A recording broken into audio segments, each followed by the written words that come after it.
নমস্কার বন্ধুরা, আমি দীপা পান। আজ আপনাদের শোনাব রবীন্দ্রনাথ ঠাকুরের লেখা একটি ছোট গল্প। গল্পের নাম জীবিত ও মৃত।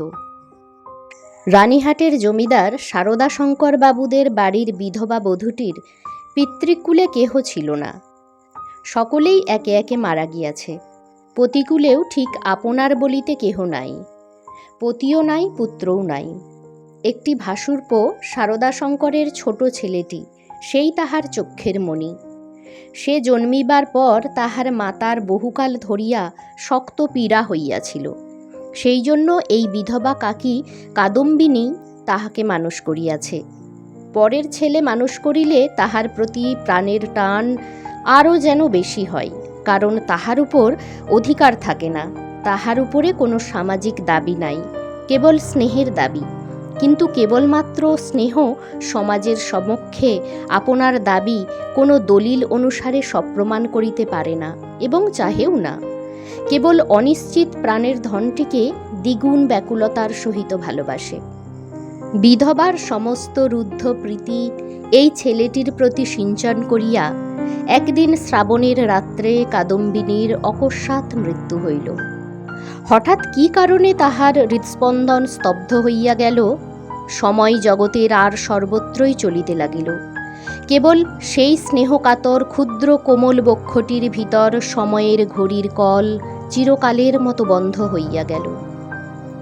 পাছে পুলিশের উপদ্রব ঘটে, এই জন্য অধিক আড়ম্বর না করিয়া জমিদারের 4 জন ব্রাহ্মণ কর্মচারী অনতি বিলম্বে মৃতদেহ দাহ করিতে লইয়া গেল। রানীহাটের শ্মশান লোকালয় হইতে বহুদূরে। পুষ্করিণীর ধারে একখানি কুটির এবং তাহার নিকটে একটা প্রকাণ্ড বটগাছ। বৃহৎ মাঠে আর কোথাও কিছু নাই। পূর্বে এইখান দিয়া নদী বহিত, এখন নদী একেবারে শুকাইয়া গেছে। সেই শুষ্ক জলপথের এক অংশ খনন করিয়া শ্মশানের পুষ্করিণী নির্মিত হইয়াছে। এখনকার লোকেরা এই পুষ্করিণীকে পূর্ণ স্রোতস্বিনীর প্রতিনিধি স্বরূপ জ্ঞান করে। মৃতদেহ কুটিরের মধ্যে স্থাপন করিয়া চিতার কাঠ আসিবার প্রতীক্ষায় 4 জনে বসিয়া রহিল। সময় এত দীর্ঘ বোধ হইতে লাগিল যে অধীর হইয়া 4 জনের মধ্যে নিতাই এবং গুরুচরণ কাঠ আনিতে এত বিলম্ব হইতেছে কেন দেখিতে গেল। বিধু এবং বনমালী মৃতদেহ রক্ষা করিয়া বসিয়া রহিল। শ্রাবণের অন্ধকার রাত্রি, থমথমে মেঘ করিয়া আছে। আকাশে একটি তারা দেখা যায় না। অন্ধকার ঘরে 2 জনে চুপ করিয়া বসিয়া রহিল। একজনের চাদরে দিয়াশালাই এবং বাতি বাঁধা ছিল। বর্ষাকালের দিয়াশালাই বহু চেষ্টাতেও জ্বলিল না। যে লণ্ঠন সঙ্গে ছিল তাহাও নিবিয়া গেছে। অনেকক্ষণ চুপ করিয়া থাকিয়া একজন কহিল, ভাইরে, 1 ছিলিম তামাকের জোগাড় থাকিলে বড় সুবিধা হইত, তাড়াতাড়ি কিছুই আনা হয় নাই। অন্য ব্যক্তি কহিল, আমি চট করিয়া 1 দৌড়ে সমস্ত সংগ্রহ করিয়া আনিতে পারি। বনমালীর পলায়নের অভিপ্রায় বুঝিয়া বিধু কহিল, মাইরি, আর আমি বুঝি এখানে একলা বসিয়া থাকিব? আবার কথাবার্তা বন্ধ হইয়া গেল। 5 মিনিটকে 1 ঘণ্টা বলিয়া মনে হইতে লাগিল। যাহারা কাঠ আনিতে গিয়াছিল তাহাদিগকে মনে মনে ইহারা গালি দিতে লাগিল। তাহারা যে দিব্য আরামে কোথাও বসিয়া গল্প করিতে করিতে তামাক খাইতেছে, এ সন্দেহ ক্রমশই তাহাদের মনে ঘনীভূত হইয়া উঠিতে লাগিল। কোথাও কিছু শব্দ নাই, কেবল পুষ্করিণী তীর হইতে অবিশ্রাম ঝিল্লি এবং ভেকের ডাক শোনা যাইতেছে। এমন সময়ে মনে হইল যেন খাটটা ঈষৎ নড়িল, যেন মৃতদেহ পাশ ফিরিয়া শুইল। বিধু এবং বনমালী রাম নাম জপিতে জপিতে কাঁপিতে লাগিল। হঠাৎ ঘরের মধ্যে একটা দীর্ঘ নিঃশ্বাস শোনা গেল। বিধু এবং বনমালী এক মুহূর্তে ঘর হইতে লম্ফ দিয়া বাহির হইয়া গ্রামের অভিমুখে দৌড় দিল। প্রায় ক্রোশ 1.5 পথ গিয়া দেখিল তাহাদের অবশিষ্ট 2 সঙ্গী লণ্ঠন হাতে ফিরিয়া আসিতেছে। তাহারা বাস্তবিকই তামাক খাইতে গিয়াছিল, কাঠের কোনো খবর জানে না। তথাপি সংবাদ দিল গাছ কাটিয়া কাঠ ফাড়াইতেছে, অনতিবিলম্বে রওনা হইবে। তখন বিধু এবং বনমালী কুটিরের সমস্ত ঘটনা বর্ণনা করিল। নিতাই এবং গুরুচরণ অবিশ্বাস করিয়া উড়াইয়া দিল এবং কর্তব্য ত্যাগ করিয়া আসার জন্য অপর দুইজনের প্রতি অত্যন্ত রাগ করিয়া বিস্তর ভর্ৎসনা করিতে লাগিল। কাল বিলম্ব না করিয়া চারজনেই শ্মশানের সেই কুটিরে গিয়া উপস্থিত হইল। ঘরে ঢুকিয়া দেখিল মৃতদেহ নাই, শূন্য খাট পড়িয়া আছে। পরস্পর মুখ চাহিয়া রহিল, যদি শৃগালে লইয়া গিয়া থাকে, কিন্তু আচ্ছাদন বস্ত্রটি পর্যন্ত নাই। সন্ধান করিতে করিতে বাহিরে গিয়া দেখে কুটিরের দ্বারের কাছে খানিকটা কাদা জমিয়াছিল, তাহাতে স্ত্রীলোকের সদ্য এবং ক্ষুদ্র পদচিহ্ন। শারদাশঙ্কর সহজ লোক নহেন, তাহাকে এই ভূতের গল্প বলিলে হঠাৎ যে কোনো শুভ ফল পাওয়া যাইবে এমন সম্ভাবনা নাই। তখন চারিজনে বিস্তর পরামর্শ করিয়া স্থির করিল যে দাহকার্য সমাধা হইয়াছে, এইরূপ খবর দেওয়াই ভালো। ভোরের দিকে যাহারা কাঠ লইয়া আসিল, তাহারা সংবাদ পাইল বিলম্ব দেখিয়া পূর্বেই কার্য শেষ করা হইয়াছে। কুটিরের মধ্যে কাষ্ঠ সঞ্চিত ছিল। এ সম্বন্ধে কাহারও সহজে সন্দেহ উপস্থিত হইতে পারে না, কারণ মৃতদেহ এমন কিছু বহুমূল্য সম্পত্তি নহে যে কেহ ফাঁকি দিয়া চুরি করিয়া লইয়া যাইবে। সকলেই জানেন জীবনের যখন কোনো লক্ষণ পাওয়া যায় না, তখনও অনেক সময় জীবন প্রচ্ছন্নভাবে থাকে এবং সময় মতো পুনর্বার মৃতবৎ দেহে তাহার কার্য আরম্ভ হয়। কাদম্বিনীও মরে নাই, হঠাৎ কি কারণে তাহার জীবনের ক্রিয়া বন্ধ হইয়া গিয়াছিল। যখন সে সচেতন হইয়া উঠিল, দেখিল চতুর্দিকে নিবিড় অন্ধকার। চিরাভ্যাস মতো যেখানে শয়ন করিয়া থাকে, মনে হইল এটা সে জায়গা নহে। একবার ডাকিল, দিদি। অন্ধকার ঘরে কেহ সাড়া দিল না। সভয়ে উঠিয়া বসিল। মনে পড়িল সেই মৃত্যুশয্যার কথা, সেই হঠাৎ বক্ষের কাছে একটি বেদনা, শ্বাসরোধের উপক্রম। তাহার বড় যা ঘরের কোণে বসিয়া একটি অগ্নিকুণ্ডের উপরে খোকার জন্য দুধ গরম করিতেছে। কাদম্বিনী আর দাঁড়াইতে না পারিয়া বিছানার উপর আছাড় খাইয়া পড়িল। রুদ্ধ কণ্ঠে কহিল, দিদি, একবার খোকাকে আনিয়া দাও, আমার প্রাণ কেমন করিতেছে। তাহার পর সমস্ত কালো হইয়া আসিল, যেন একটি লেখা খাতার উপরে দোয়াত শুদ্ধ কালি গড়াইয়া পড়িল। কাদম্বিনীর সমস্ত স্মৃতি এবং চেতনা, বিশ্বগ্রন্থের সমস্ত অক্ষর এক মুহূর্তে একাকার হইয়া গেল। খোকা তাহাকে একবার শেষবারের মতো তাহার সেই সুমিষ্ট ভালোবাসার স্বরে কাকিমা বলিয়া ডাকিয়াছিল কিনা, তাহার অনন্ত অজ্ঞাত মরণযাত্রার পথে চিরপরিচিত পৃথিবী হইতে এই শেষ স্নেহপাথেয়টুকু সংগ্রহ করিয়া আনিয়াছিল কিনা, বিধবার তাহাও মনে পড়ে না। প্রথমে মনে হইল জমালয় বুঝি এইরূপ নির্জন এবং চিরান্ধকার। সেখানে কিছুই দেখিবার নাই, শুনিবার নাই, কাজ করিবার নাই, কেবল চিরকাল এইরূপ জাগিয়া উঠিয়া বসিয়া থাকিতে হইবে। তাহার পর যখন মুক্ত দ্বার দিয়া হঠাৎ একটা ঠান্ডা বাদলার বাতাস দিল এবং বর্ষার ভেকের ডাক কানে প্রবেশ করিল, তখন এক মুহূর্তে তাহার এই স্বল্প জীবনের আশৈশব সমস্ত বর্ষার স্মৃতি ঘনীভূতভাবে তাহার মনে উদয় হইল এবং পৃথিবীর নিকট স্পর্শ সে অনুভব করিতে পারিল। একবার বিদ্যুৎ চমকিয়া উঠিল। সম্মুখে পুষ্করিণী, বটগাছ, বৃহৎ মাঠ এবং সুদূর তরুশ্রেণী এক পলকে চোখে পড়িল।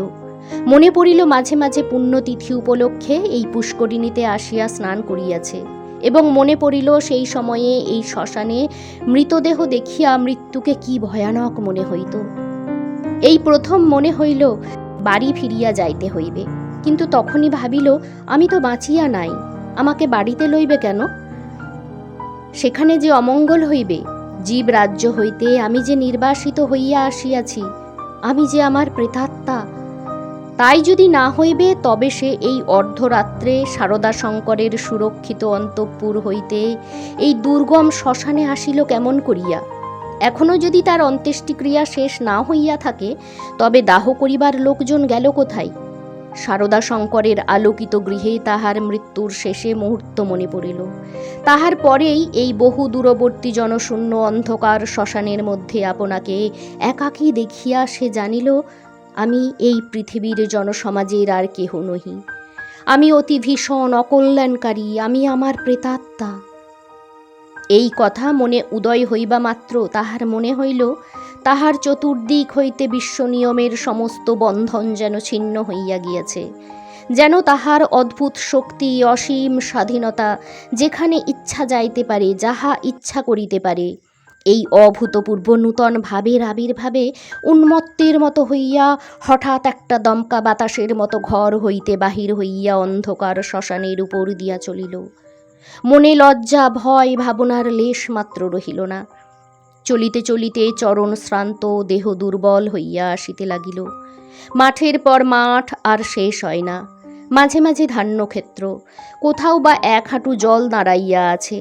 যখন ভোরের আলো অল্প অল্প দেখা দিয়াছে, তখন অদূরে লোকালয়ের বাঁশঝাড় হইতে দুটো একটা পাখির ডাক শোনা গেল। তখন তাহার কেমন ভয় করিতে লাগিল। পৃথিবীর সহিত, জীবিত মনুষ্যের সহিত এখন তাহার কিরূপ নূতন সম্পর্ক দাঁড়াইয়াছে সে কিছু জানে না। যতক্ষণ মাঠে ছিল, শ্মশানে ছিল, শ্রাবণ রজনীর অন্ধকারের মধ্যে ছিল, ততক্ষণ সে যেন নির্ভয়ে ছিল, যেন আপন রাজ্যে ছিল। দিনের আলোকে লোকালয় হইতে তাহার পক্ষে অতি ভয়ঙ্কর স্থান বলিয়া বোধ হইল। মানুষ ভূতকে ভয় করে, ভূতও মানুষকে ভয় করে। মৃত্যু নদীর দুই পারে দুইজনের বাস। কাপড়ে কাদা মাখিয়া অদ্ভুত ভাবের বশে ও রাত্রি জাগরণে পাগলের মতো হইয়া কাদম্বিনীর যেরূপ চেহারা হইয়াছিল, তাহাতে মানুষ তাহাকে দেখিয়া ভয় পাইতে পারিত, এবং ছেলেরা বোধ হয় দূরে পলাইয়া গিয়া তাহাকে ঢেলা মারিত। সৌভাগ্যক্রমে একটি পথিক ভদ্রলোক তাহাকে সর্বপ্রথমে এই অবস্থায় দেখিতে পায়। সে আসিয়া কহিল, মা, তোমাকে ভদ্রকুলবধূ বলিয়া বোধ হইতেছে। তুমি এ অবস্থায় একলা পথে কোথায় চলিয়াছ? কাদম্বিনী প্রথমে কোনো উত্তর না দিয়া তাকাইয়া রহিল। হঠাৎ কিছুই ভাবিয়া পাইল না।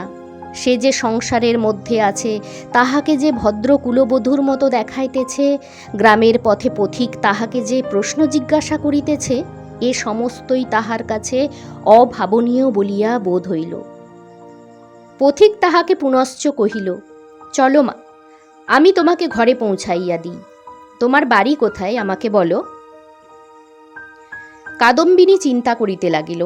শ্বশুর বাড়ি ফিরিবার কথা মনে স্থান দেওয়া যায় না। বাপের বাড়ি তো নাই। তখন ছেলেবেলার সইকে মনে পড়িল।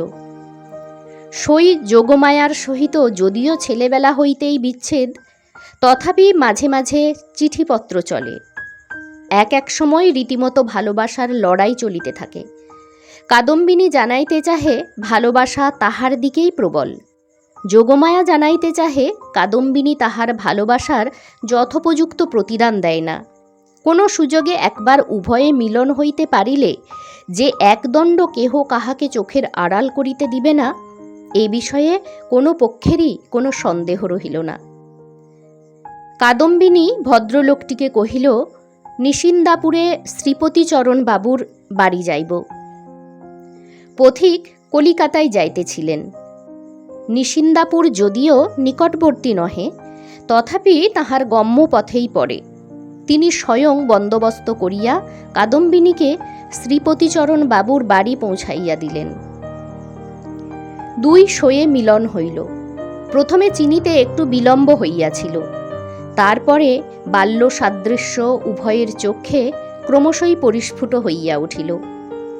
যোগমায়া কহিল, ওমা, আমার কি ভাগ্য, তোমার যে দর্শন পাইব এমন তো আমার মনেই ছিল না।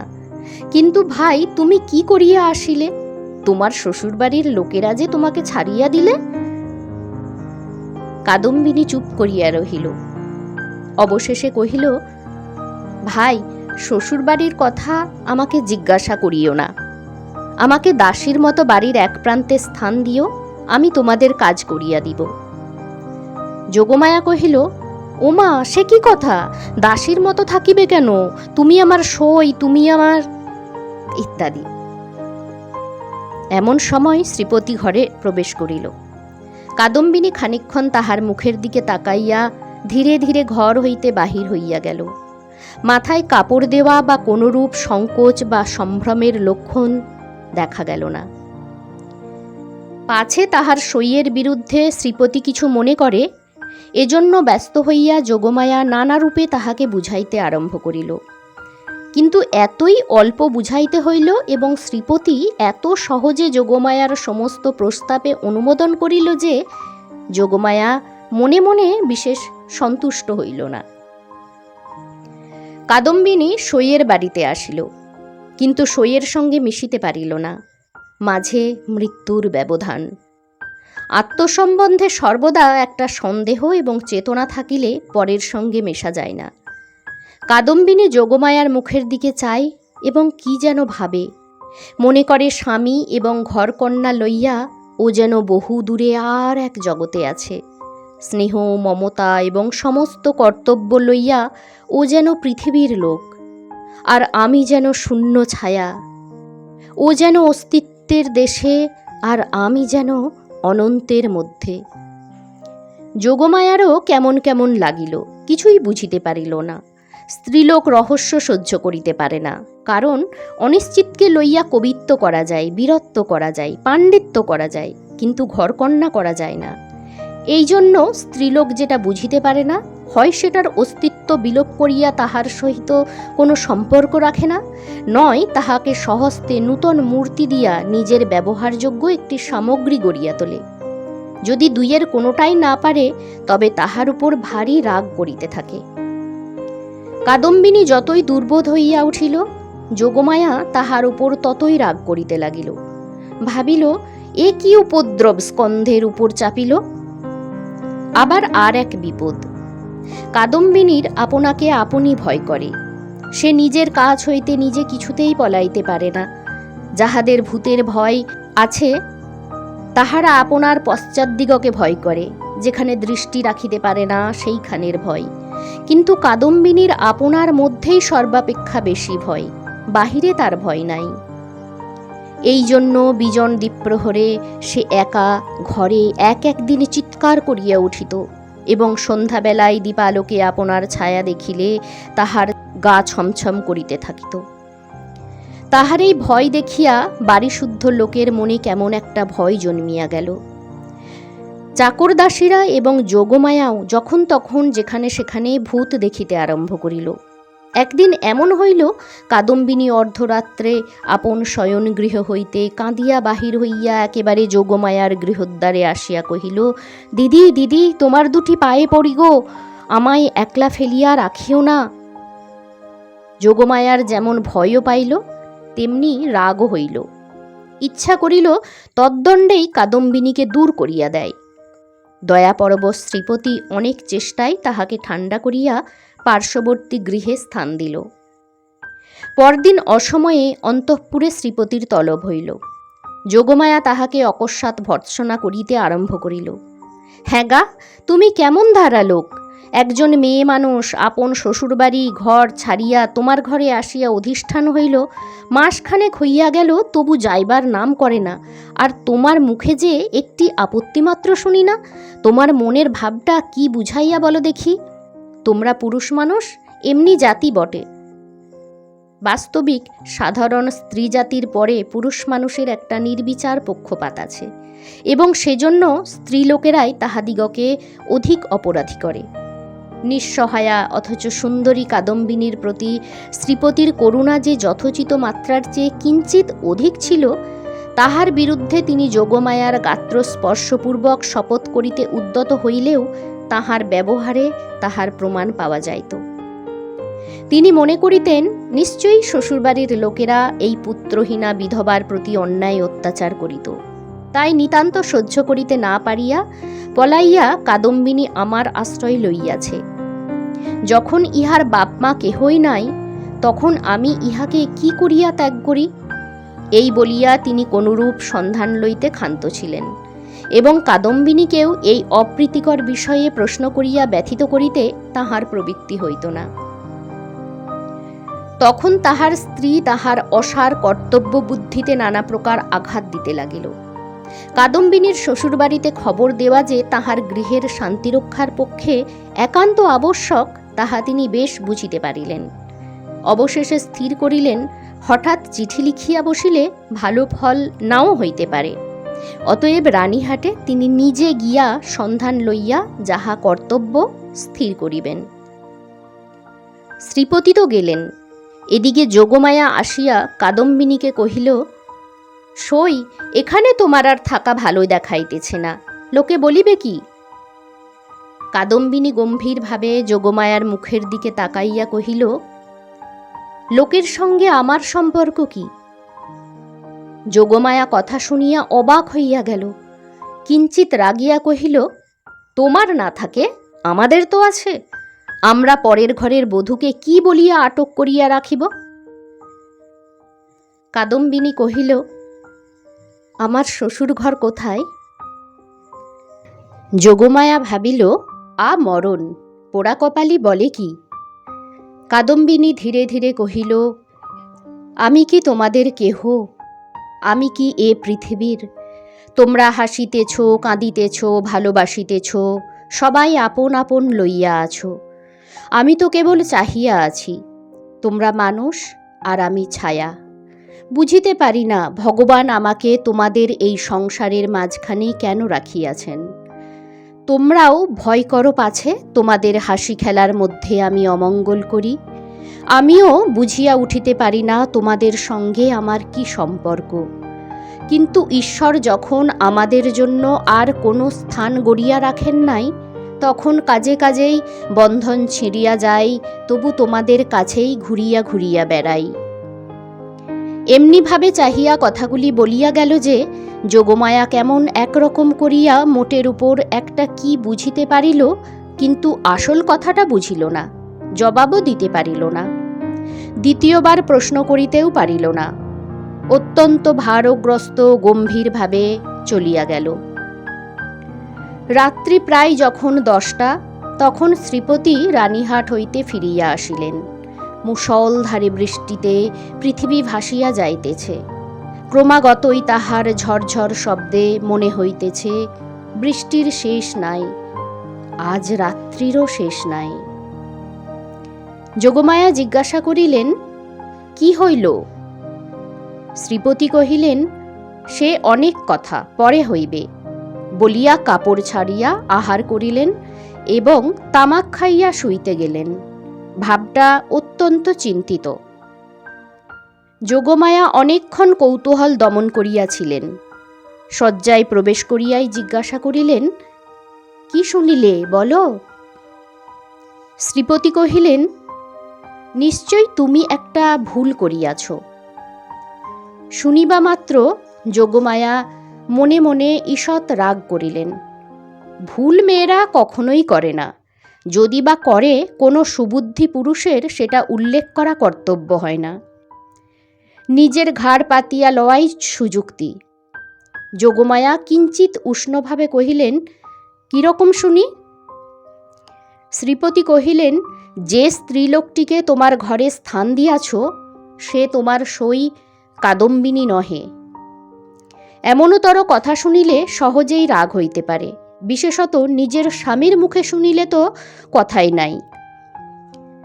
যোগমায়া জিজ্ঞাসা করিলেন, আমার সইকে আমি চিনি না, তোমার কাছ হইতে চিনিয়া লইতে হইবে? কি কথার শ্রী? শ্রীপতি বুঝাইলেন, এ স্থলে কথার শ্রী লইয়া কোনরূপ তর্ক হইতেছে না, প্রমাণ দেখিতে হইবে। যোগমায়ার সই কাদম্বিনী যে মারা গিয়াছে তাহাতে কোনো সন্দেহ নাই। যোগমায়া কহিলেন, ওই শোনো, তুমি নিশ্চয়ই একটা গোল পাকাইয়া আসিয়াছ। কোথায় যাইতে কোথায় গিয়াছ, কি শুনিতে কি শুনিয়াছ তাহার ঠিক নাই। তোমাকে নিজে যাইতে কে বলিল? একখানা চিঠি লিখিয়া দিলেই সমস্ত পরিষ্কার হইত। নিজের কর্মপটুতার প্রতি স্ত্রীর এইরূপ বিশ্বাসের অভাবে শ্রীপতি অত্যন্ত ক্ষুণ্ণ হইয়া বিস্তারিতভাবে সমস্ত প্রমাণ প্রয়োগ করিতে লাগিলেন, কিন্তু কোনো ফল হইল না। উভয় পক্ষে হ্যাঁ না করিতে করিতে রাত্রি দ্বিপ্রহর হইয়া গেল। যদিও কাদম্বিনীকে এই দণ্ডেই গৃহ হইতে বহিষ্কৃত করিয়া দেওয়া সম্বন্ধে স্বামী স্ত্রী কাহারও মতভেদ ছিল না, কারণ শ্রীপতির বিশ্বাস তাহার অতিথি ছদ্মপরিচয়ে তাহার স্ত্রীকে এতদিন প্রতারণা করিয়াছে, এবং যোগমায়ার বিশ্বাস সে কুলোত্যাগিনী। তথাপি উপস্থিত তর্কটা সম্বন্ধে উভয়ের কেহই হার মানিতে চাহেন না।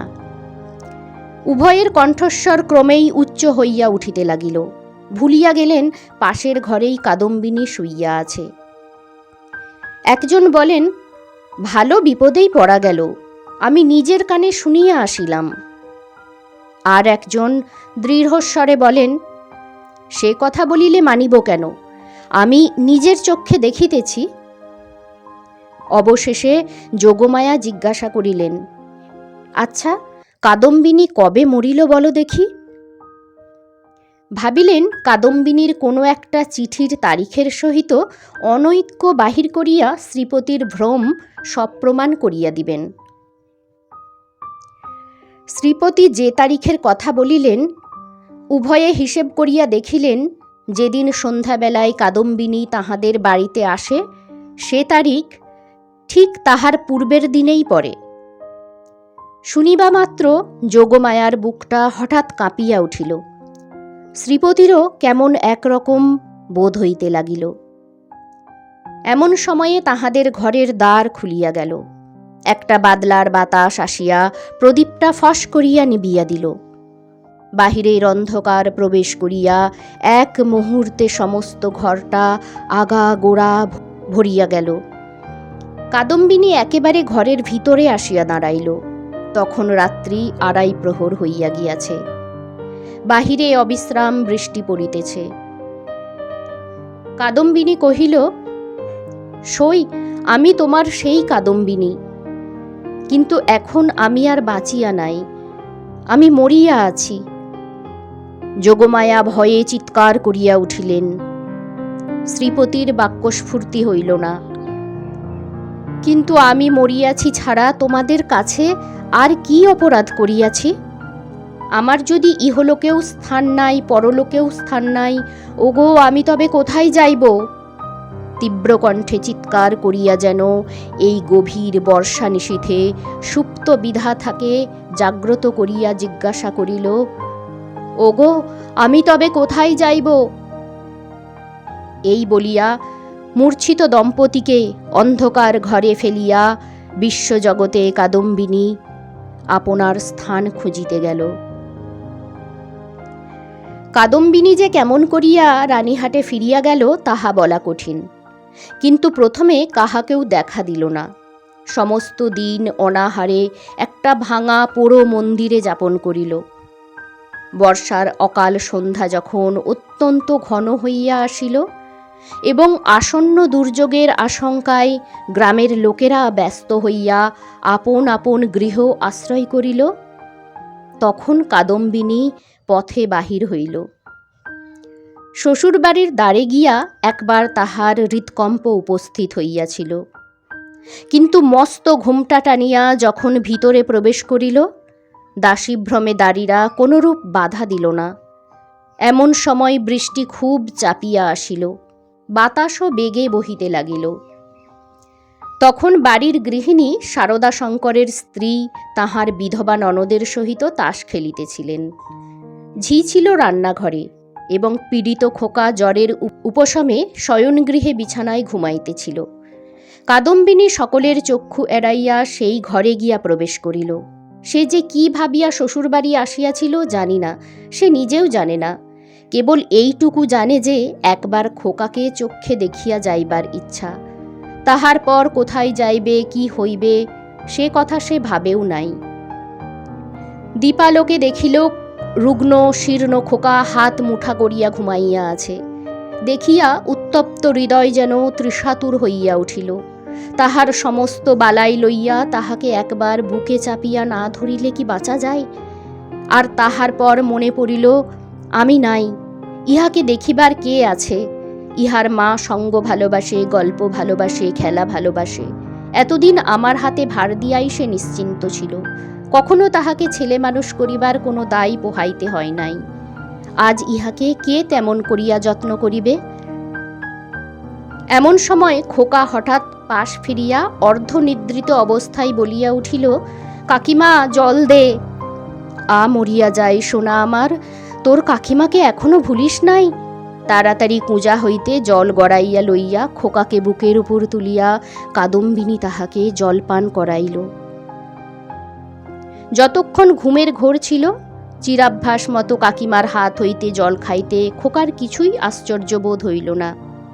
অবশেষে কাদম্বিনী যখন বহুকালের আকাঙ্ক্ষা মিটাইয়া তাহার মুখচুম্বন করিয়া তাহাকে আবার শুয়াইয়া দিল, তখন তাহার ঘুম ভাঙিয়া গেল এবং কাকিমাকে জড়াইয়া ধরিয়া জিজ্ঞাসা করিল, কাকিমা, তুই মরে গিয়েছিলি? কাকিমা কহিল, হ্যাঁ খোকা। আবার তুই খোকার কাছে ফিরে এসেছিস? আর তুই মরে যাবি নে? ইহার উত্তর দিবার পূর্বেই একটা গোল বাঁধিল। ঝি এক বাটি সাগু হাতে করিয়া ঘরে প্রবেশ করিয়াছিল। হঠাৎ বাটি ফেলিয়া মা গো বলিয়া আছাড় খাইয়া পড়িয়া গেল। চিৎকার শুনিয়া তাস ফেলিয়া গিন্নি ছুটিয়া আসিলেন। ঘরে ঢুকিতেই তিনি একেবারে কাঠের মতো হইয়া গেলেন। পলাইতেও পারিলেন না, মুখ দিয়া একটি কথাও সরিল না।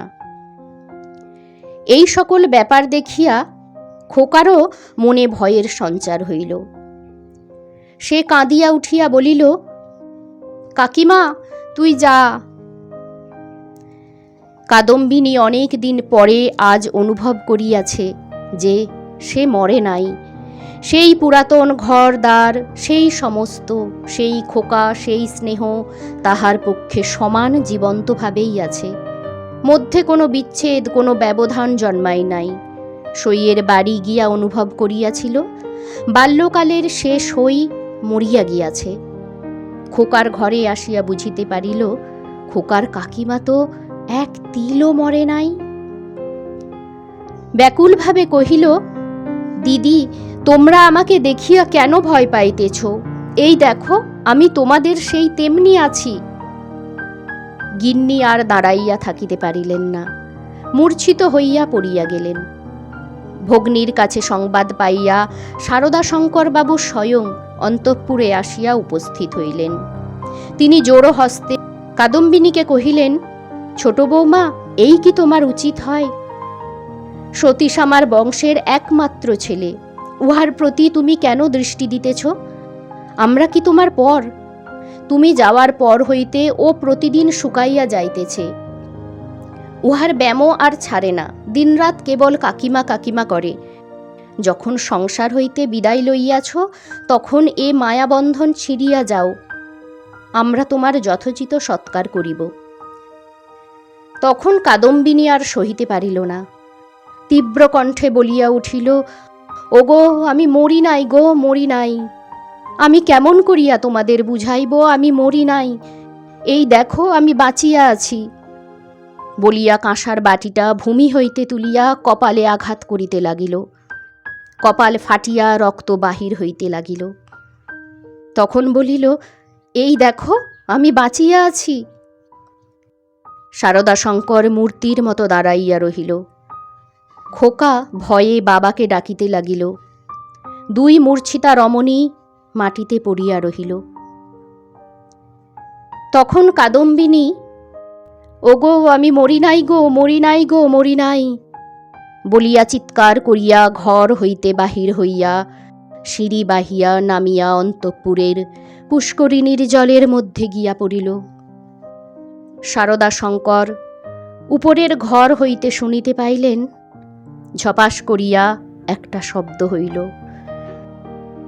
সমস্ত রাত্রি বৃষ্টি পড়িতে লাগিল। তাহার পরদিন সকালেও বৃষ্টি পড়িতেছে, মধ্যাহ্নেও বৃষ্টির বিরাম নাই। কাদম্বিনী মরিয়া প্রমাণ করিল সে মরে নাই।